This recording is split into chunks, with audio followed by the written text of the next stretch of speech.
గత 15 సంవత్సరాల నుంచి యోగా చేస్తున్నాము. మాకు సుబ్రహ్మణ్యం గురువు ఫ్రీగానే 5:40 నుంచి 7:40 వరకు నేర్పిస్తున్నాడు.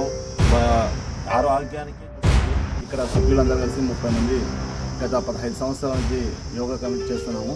మా ఆరోగ్యాన్ని వరకు మా గురువు దయ వలన ఇది చేయడం వల్ల మనిషికి వచ్చేసి ఒక ఛార్జింగ్ లాంటిది. ఒక సెల్కి ఛార్జింగ్ ఎంత అవసరమో మనిషికి కూడా ఇది యోగా అనేది ఒక అంత అవసరం.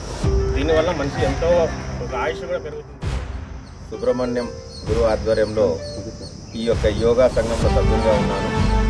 దాదాపు సుబ్రహ్మణ్యం గురువు గారు 32 సంవత్సరాలుగా ఈ యొక్క యోగా ప్రాంతాలలో బాగా వ్యాప్తి చెంది దాదాపు 15 సంవత్సరాలుగా మేమందరం కూడా ఆ యొక్క గురువు ఆధ్వర్యంలో ఈ యోగా సాధనటువంటిది ఒక కష్టతరమైనటువంటి సాధనగా చాలామంది భావిస్తుగా మేము తీయనవున్నట్లు యోగా సాధన చేసే కొద్దీ ఇది యోగా అనే బదులు యోగా ఆనందంగా ప్రజలందరూ కూడా పొందుతున్నారు. అందరికీ నమస్కారం. కూడా మాకు గుర్తించి మాకు ఎక్కడైనా కూడా మా బనాంపల్లి యోగా కమిటీ తరఫున ఇక్కడ గ్రామ పెద్దలకు ఒక విన్నపం ఏమిటంటే మాకు ఎక్కడైనా కూడా ఒక స్థలాన్ని కేటాయిస్తే దాన్ని మేము చక్కగా వినియోగించుకొని ఈ యొక్క బనాంపల్లి పట్టణ ప్రజలకు కూడా యోగా యొక్క అభ్యాసం గురించి చాలా చక్కగా వివరిస్తామని చెప్పేసి ప్రతి ఒక్కరూ ఆరోగ్యంగా ఉండాలంటే నేను మెడికల్ షాపు కానీ ప్రతి ఒక్కరు వచ్చేసి ఆరోగ్యంగా ఉండాలని కోరుకుంటున్నాను. ఇప్పుడు ఈ జనరేషన్లో ప్రతి ఒక్కరికి వచ్చేసి ఈ సెల్ ఫోన్ వాడకము, తర్వాత వచ్చేసి మనిషికి వచ్చేసి సైకలాజికల్గా డిప్రెషన్స్, బీపీలు, షుగర్లు వచ్చేది దీంతో. కానీ ఇక్కడ యోగాలో మీరు వచ్చి చేసిన అంటే 1.5 hour యోగా అంతే చేసేది.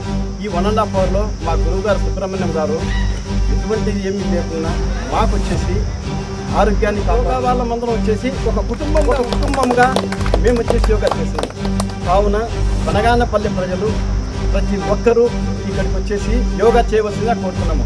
ఇక్కడ ఎటువంటి టికెట్ లేదు, డబ్బు లేదు, ఏమీ లేదు. మీరు వచ్చేసి ఉచితంగా ఆరోగ్యాన్ని కాపాడుకోండి. మీ ఆరోగ్యమే మహాభాగ్యం. 35 నిస్వార్థంగా చేస్తున్నారు. ఎటువంటి ఫీజు లేదు. వర్షం పడినా కానీ వానకాలం, ఎండాకాలం అన్ని కాలంలో వచ్చేస్తారు. మంది తక్కువ వచ్చినా కానీ ఒక్కడైనా వస్తాడు, వచ్చి చేసిపోతారు. అందరికంటే ముందు ఈయననే వచ్చేసి మాకు ఉత్సాహపరుస్తాడు. రండి, అందరు రండి అని చెప్పేసి అందుకోసం మా గురువు గారికి నేను థ్యాంక్స్ చెప్పుకుంటున్నాను.